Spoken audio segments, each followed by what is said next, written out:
the way in which God responds to their way of approach. In Bhagavad Gita, Sri Krishna says, Ye yatha mam prapadyante tams tathaiva bhajamyaham mama vartmanu vartante manushya partha sarvashaha. All these people, in whatever way they approach me, in the same way I respond to them. All are moving along the path set by me and are coming towards me. The thing is, God is the indweller in all beings. He himself has become the universe and all things and stands beyond as the absolute existence, the impersonal God of the Hindus. The personal God as the Lord of the universe. He pervades the universe, gives existence to it, and governs it by his mere presence.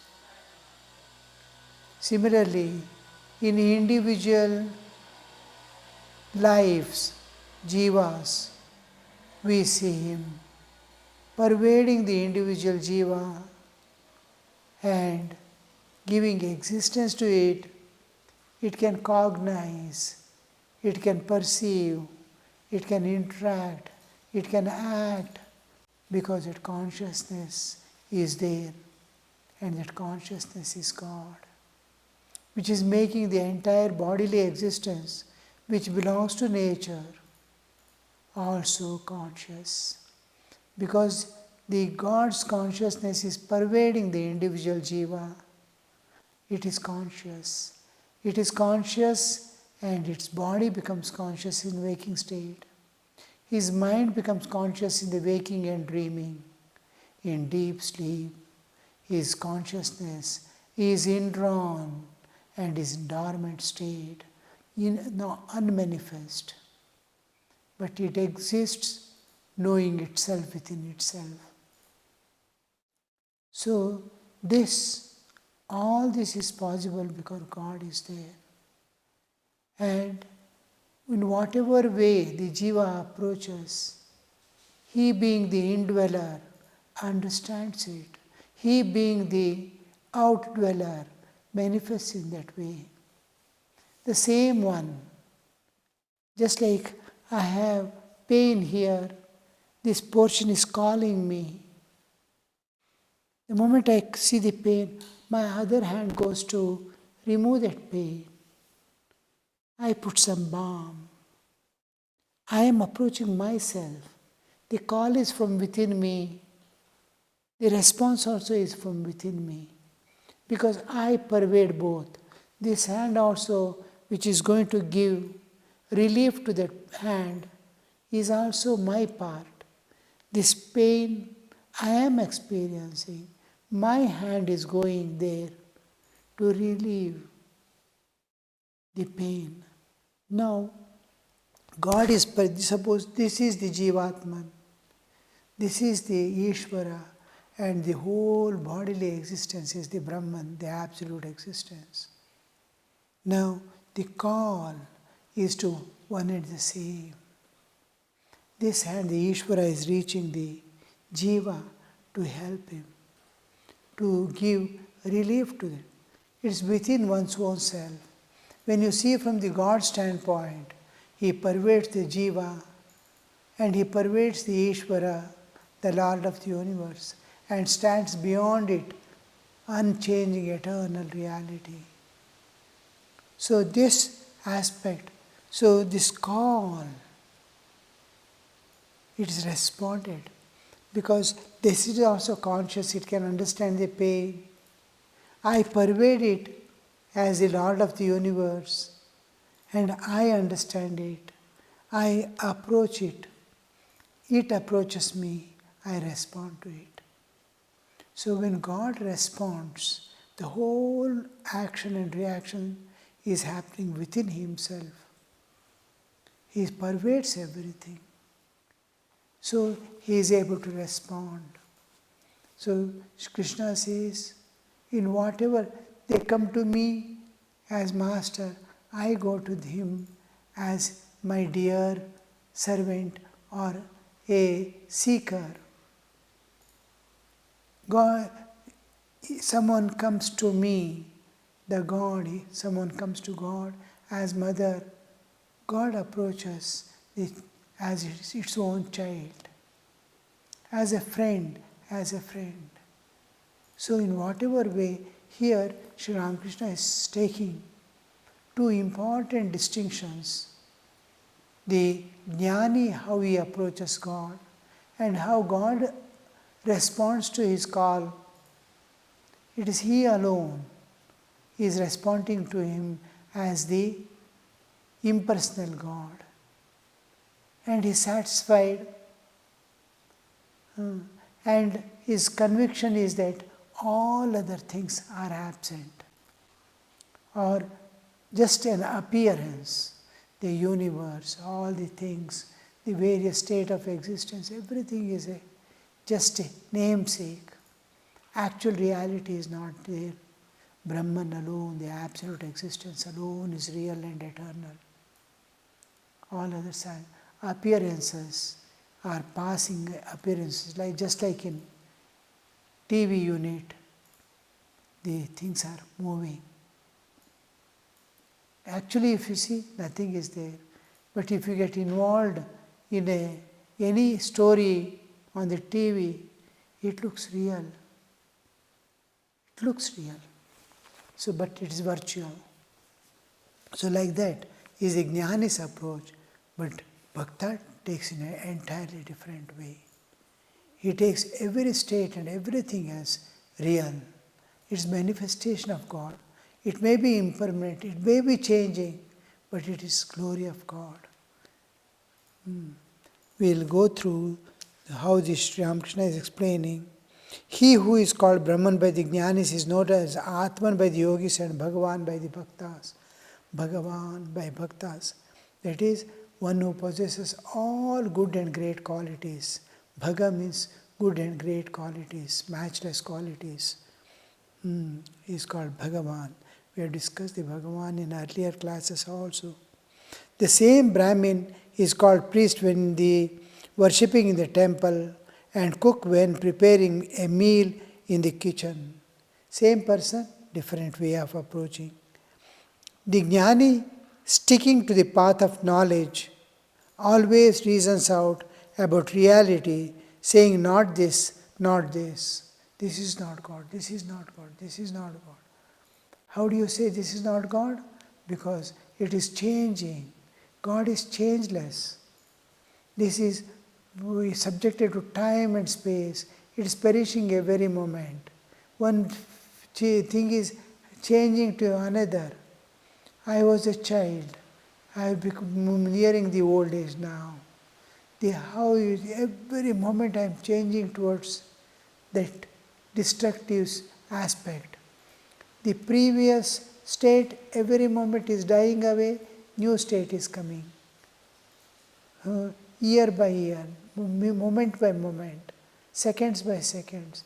The previous second what I was is dead, and now I am reborn. Every moment I am dying and getting newborn. So my experiences are changing, my understanding is changing, my life is changing, my age is changing, everything is changing. When everything is changing, can you call it Brahman? No. Unchanging, eternal reality. One day it won't be there. This body won't be there. This sofa won't be there. This world itself won't be there. Everything is moving, changing. Again, it will be cyclic. Again, this universe may come up. I may take another body and come up. But this body is going to perish. So, how can I call this as Brahman? Ever changing. And at last it is not to be seen at all. It is governed by time. So he goes on telling, not this, not this, not this, not this. Brahman is Satchidananda, Sat existence, therefore it must exist at all times, in past, present and future. Sat, Chit, it must be consciousness, and it must be Ananda. Take any object, see whether it is blissful Ananda. I don't see the bliss. I don't see its eternity. I don't see its existence because it is worked upon by time. So, not this, not this. They go on telling. Brahman is neither this nor that. It is neither universe nor its living beings. Brahman is not that because there is this and that. Duality is there. Brahman is non-dual expression. Reasoning this way, the mind becomes steady. What is going to happen? He goes on thinking, not this. What is eternal? What is the whole being? The mind is trying to search for the, whenever it rejects, no, this is not Brahman, this is not Brahman, this is not Brahman. It has a concept within itself. It is trying to tally with that. We have the understanding from scriptures what is Brahman. He tries to superimpose, it tries to tally with it. Can this be Brahman? No. This can. He has some definition, understanding of Brahman within himself. He tries to compare with it and rejects. Within him is that perfect ideal. This alone is Brahman and these things cannot be Brahman. He has to search for what is within him, which understanding of some vague understanding is just like some cloudy things he has got under. He wants to see that eternal, unchanging reality. And then when he goes on rejecting every object, slowly mind holds on to what is within him, what is its understanding of Brahman. And mind becomes. But this is Brahman, this is not. When it is each one rejecting, there is that ideal within that starts shining forth. Because layer by layer he is taking out, like peeling an onion. Sri Ramakrishna compares to peeling. Goes on peeling, goes on. This is not the subject, this is not the subject, this is not the object I am searching for. So finally he sees nothing is there. When an onion is peeled off totally, there is nothing. This nothing of this world, in that nothing he finds the everything again. So there, when the world disappears by rejection, what remains? He wants to, it starts shining forth within the mind's awareness, which is the intellect, buddhi. Buddhi grasps it even much before the spiritual experience, much before he enters into the nirvikalpa samadhi, much before he enters into samadhi sthiti. It recognizes. Then its mind becomes steady because all rejections are over. I am not Annamaya Kosha, I am not Manomaya Kosha. One by one kosha I am rejecting and going. Finally, when I go to the Anandamaya Kosha, it becomes steady. Then it enters into samadhi. Similarly, rejection of this world, constant rejection of the world, it slowly gets concentrated or steady. Reasoning this way, the mind becomes steady. Then it disappears and the aspirant enters into samadhi. The mind disappears, manonasha. Manonasha, tattvajnana take place at a time. Going of darkness, coming of light happens at a time. When light comes, immediately darkness goes away. So they happen together. When does it happen? When the vasanas die away. Vasanakshaya, manonasha, tattvajnana happen at a time. Through rejection, he has destroyed all the vasanas within him. Vasanakshaya. With the vasanakshaya, mind becomes steady. And with that, there is enlightenment. Mind ceases to exist, manonasha, mind disappears, and then the light shines forth, the reality shines forth. He enters into samadhi. Samadhi is another plane of existence and another plane of consciousness, a higher level of consciousness. From deep sleep, when I eject out, in deep sleep, second stage, I am one with God, one with the reality. From there, my karmic load is pending. I have to experience sukha dukkha. From deep sleep, it drags me, nature drags me out. When I come out, I identify with the causal body, then through the sukshma sharira, then sthula sharira, gross body, from causal to subtle, subtle to gross I come. From deep sleep to dream state to waking state I come. These are the three layers or levels of consciousness I pass through, unrelated to each other. I am passing through. Similarly, the deep sleep is understood by the dream state as lower, because it can see the duality. Their duality was not seen. He is still waking up, he is becoming more clear, more real than a dream. So when we give up this level of consciousness, I am in a particular level of consciousness, I go to the higher level, then I understand this world to be, oh, that was a dream. Because I am entering into a higher level of reality. From lower level, we are moving from truth to truth, but from lower truth to the higher truth. Because the inner layers I have not seen. The more inner layers I enter into, more reality shines forth. I am moving towards the thing which has given existence to all this. So when the existence is extended to more and more items, the externalmost receives very little light of the consciousness or existence. The innermost, as we go, the consciousness goes on increasing.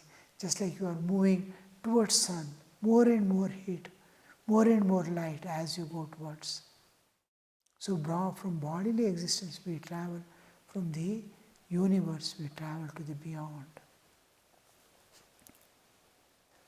The mind ceases and aspirant enters into samadhi. That state is called samadhi. This is the knowledge of Brahman. When he enters into that samadhi, and the higher level of consciousness, from the lower level to the higher level, from the world to the higher level, he actually experiences that and immediately understands, oh, this world, the world that I was seeing of name and form is no more there. It was all dream. It was a superimposition on a reality which is divine. Everything is divine, everything is God. It has become many, so I am not able to recognize that one which has become many. And I am seeing the variety, and this is superimposed by my version of the universe. Each one is seeing his own version of the universe, superimposing his own vasanas, his own tendencies, his own experiences, his own understanding. What am I? I see in the world. I am body, I see the bodies in the world. I am intellect, I see the intellect in the world. I see the reality, I see divine within myself as myself divine, I see the divine everywhere. So as my understanding changes of myself, the world also goes on changing for me. So when I am body, I superimpose all my vasanas in such a way I remain at gross level of this. And it is my world that I am seeing. It is not somebody's world. It is I am seeing. This world, when I sleep, I withdraw. The real world as divine, as God remains there. Each one is superimposing one idea on this world and seeing one world of their own. This world is unreal.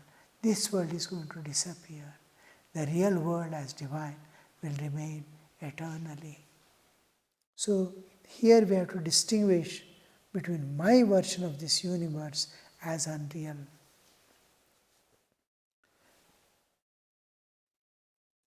It is the unwavering conviction of the Jnani that Brahman alone is real, the world is illusory. All these names and forms are illusory, like a dream. What Brahman is cannot be described, because again it becomes within the limitations of mind and body, space and time. What Brahman is cannot be described. One cannot even say Brahman is a person. This is the opinion of the Jnanis, the followers of Vedanta philosophy. Here Vedanta is tallied to the Advaitic Vedanta. There are Bhakti schools of Vedanta also. But here Vedanta generally, somehow the term has got associated with the Advaitic concepts, bearing the Advaitic concepts. So the term is used in either way. In North India, for the whole meals, they often use the term roti. क्या रोटी हो गई? रोटी खा लिया? रोटी का भोजन कर लिया? So like that, the roti has the specific meaning of roti is roti, the bread cake. But when they use, this can be used collectively as meals also. Like that, here it is the term is used, Vedanta. Vedanta specific and Vedanta in general. Here it is specific, it is limited to Advaitic Vedanta.